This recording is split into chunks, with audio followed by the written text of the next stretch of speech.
আসসালামু আলাইকুম। আমাদের সবার বাসাতে এখন এত কাঁঠালের বিচি হয়েছে যে কাঁঠালের বিচি কিভাবে সংরক্ষণ করব বা কিভাবে বিভিন্ন ধরনের রেসিপি বানাবো সেটাই মাথায় ঘুরপাক খাচ্ছে, তাই না? আজ আমি আপনাদেরকে এমন একটি রেসিপি বানিয়ে দেখিয়েছি যেটা আপনারা বানিয়ে সারা বছর সংরক্ষণ করতে পারবেন আর খেতে এত মজা হয়ে থাকে যে একটা খেলেই আরও একটা খেতে ইচ্ছা করবে। চলুন তাহলে বানিয়ে ফেলি। তো প্রথমে আমি কাঁঠালের বিচি একটা রুটি ভাজার তাওয়াতে ভাজতে বসিয়ে দিয়েছি। আপনারা যে কোনো কিছুতে ভেজে নিতে পারেন। আমরা যে কাঁঠালের বিচির ভাজা খেয়ে থাকি না, ঠিক সেভাবে ভেজে নিতে হবে। মানে কাঁঠালের বিচিটাকে খুব ভালো করে ভেজে নিতে হবে। তো চুলার আঁচটাকে আমি মিডিয়াম টু লো করে রেখে কাঁঠালের বিচিটাকে ভালো করে ভেজে নিয়েছি যাতে ভিতরটা খুব ভালোভাবে সিদ্ধ হতে পারে। তো আমরা এরকম করে কাঁঠালের বিচি কিন্তু ভেজে খেয়ে থাকি আর এই জন্যই কিন্তু কাঁঠালের বিচিটাকে ভালোভাবে ভেজেও নিতে হয়। দেখেন আমি খুব সুন্দর করে ভেজে নিয়েছি। এখন আমি একটা প্লেটের মধ্যে সবগুলো কাঁঠালের বিচি তুলে নিচ্ছি।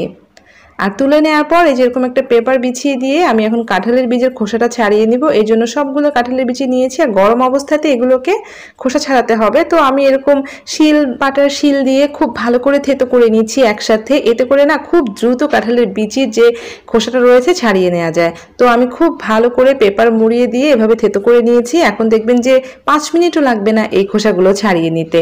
তো এতগুলো কাঁঠালের বীজ আপনি যখন ভেজে নেবেন তখন খোসা ছাড়ানোর জন্য এই টেকনিকটা ফলো করবেন। তাহলে দেখবেন যে 5 মিনিটে অনেকগুলো কাঁঠালের বিচি আপনার খোসা ছাড়ানো হয়ে গিয়েছে। আর অবশ্যই ভালোভাবে ভেজে নেবেন যাতে ভিতরটা এরকম ভেজে একদম সাদা হয়ে যায়। তো দেখেন আমি কিন্তু 5 মিনিটেরও কম সময়ে খুব দ্রুত খোসা ছাড়িয়ে নিয়েছি। তারপর একটা ব্লেন্ডারের জারের মধ্যে সবগুলো দিয়ে দিলাম। একটু গরম থাকা অবস্থায় ব্লেন্ডারের জারের মধ্যে নিয়ে ভালো করে গুঁড়ো করে নিয়ে আসছি। অবশ্যই ভালো করে গুঁড়ো করতে হবে। তো একবার আপনাদেরকে দেখাচ্ছি, দেখেন এরকম কিন্তু দানা দানা হলে চলবে না। দেখেন একটু দানা দানা রয়েছে।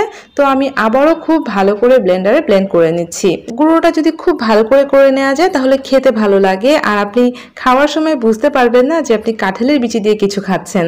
দেখেন আমি 2 কাপ পরিমাণে নিয়েছি, মানে ব্লেন্ড করার পর 2 কাপ হয়েছে একদম মেপে। আর দেখেন কতটা মিহি হয়েছে। এরকম মিহি করে গুঁড়ো করে নেবেন তাহলে খেতে অনেক ভালো লাগবে। তো আমি এখন বাটিটা নিয়ে যাচ্ছি আর এদিকে চুলার মধ্যে প্যান বসিয়ে দিয়ে 1 কাপ চিনি দিয়েছি 2 কাপ কাঁঠালের বিচি ছাতুর জন্য আর 3/4 কাপ পানি দিয়েছি। আর 3/4 কাপ পানি দিয়ে চিনিটাকে খুব ভালো করে জাল করে চিনির শিরা বানিয়ে নিচ্ছি। আর যখন চিনিটা একদম গলে যাবে আর এরকম একটু হালকা ফেনা হওয়া শুরু করবে, চুলার আঁচটা কমিয়ে দিয়ে আমার যে বাটির মধ্যে কাঁঠালের বিচির ছাতুটা রয়েছিল সেটা দিয়ে দিলাম। দেখেন এটা কিন্তু দেখতে একদম ছাতুর মতো লাগছে, যে চালের গুঁড়া যে ছাতুটা হয় না সেটার মতো। এখন এর মধ্যে আমি 1/4 কাপ দিচ্ছি হচ্ছে ডেসিকেটেড কোকোনাট বা শুকনো নারকেলের গুঁড়া। আপনারা কিন্তু ফ্রেশ নারকেলের গুঁড়া দিয়ে এটা করতে পারেন। ফ্রেশ নারকেল কুড়িয়ে নিয়ে 1/4 কাপ দিয়ে দিবেন। এখন আমি খুব ভালো করে মিক্স করে নিচ্ছি। চুলার আঁচটা আপনারা অবশ্যই এই পর্যায়ে কমিয়ে রাখবেন আর খুব ভালো করে চিনি শিরার সাথে মিশিয়ে নিচ্ছি। নারকেলটা দেওয়ার কারণে এর ফ্লেভারটা দুর্দান্ত হয়ে থাকে। এটা খাওয়ার পর বুঝতেই পারবেন না যে এটা কাঁঠালের বিচি দিয়ে বানানো হয়েছে। এখন আমি এর মধ্যে আধা চা চামচের মতো দিয়েছি সাদা এলাচের গুঁড়া, যার কারণে ফ্লেভারটা আরও অনেক সুন্দর হয়ে থাকবে। খুব ভালো করে কিন্তু চিনির সাথে মিশিয়ে গিয়েছে।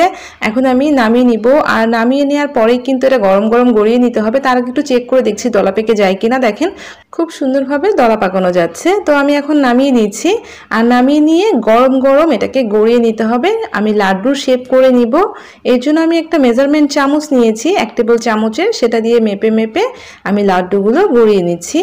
কাঁঠালের বিচিতে কিন্তু অনেক ভিটামিনস রয়েছে।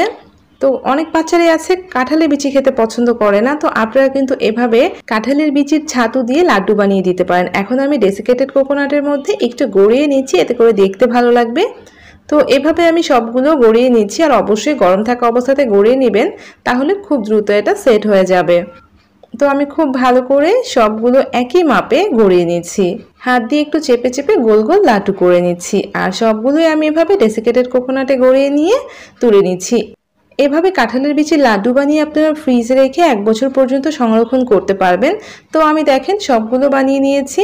এটা আপনি যাকে খাওয়াবেন সে কিছুতেই বিশ্বাস করবে না যে আপনি কাঁঠালের বিচি দিয়ে এই মিষ্টিগুলো বানিয়ে নিয়েছেন। বিশ্বাস করেন খেতে অনেক মজা হয়ে থাকে আর বানানোটাও খুব সহজ। আপনারা কাঁঠালের বিচি ফেলে না দিয়ে বা কিভাবে সংরক্ষণ করবেন এত কিছু চিন্তা না করে এভাবে বানিয়ে সংরক্ষণ করে রাখুন, দেখবেন সারা বছর এর স্বাদটা আপনারা নিতে পারছেন। তো আশা করছি রেসিপিটা আপনাদের কাছে অনেক ভালো লেগেছে। আমি আপনাদেরকে একটা ভেঙেও দেখাবো যে ভিতরটা কেমন হয়েছে।